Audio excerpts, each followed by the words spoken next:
From its earliest days, Phoenix has had a significant Hispanic population. Phoenix was founded in 1868. The people who are living here were the Mexicans. Historian Frank Barrios is a descendant of an influential Phoenix Hispanic family. It was a small town. Close to half the population was Mexican American. People looking to make a living. They didn't care whether they were in Mexico or the United States. They wanted to make a living, and they came into the Phoenix area. My grandfather came to Arizona in 1878. Martin Gold was his name, and settled in Phoenix around the turn of the century. Married a Mexican woman, Dolores Martinez, and started his family here. He was a freighter to begin with, and then later he started buying up property in the Phoenix area. And if you wanted to harvest your crops, he had a crew who would go out and harvest them. My grandfather's home was called Gold Alley. It was named after my grandfather. And where Gold Alley is right where Chase Field is today. When you go to pay for your ticket, right there is where my grandfather's home was. All of these people spoke Spanish as a first language.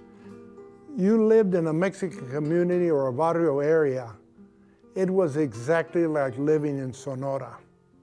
The culture was the same. They had all the customs, the food. If you were in these areas, you could not tell the difference from somebody from Hermosillo, Uriz, or anywhere in Sonora, and they were from Phoenix. When Phoenix first started, the Mexican people were all Catholic. There were some very rich merchants living in Phoenix in those early years. They donated the land where St. Mary's lies today. Washington, from about 4th Street to 7th Street, was considered the Mexican downtown.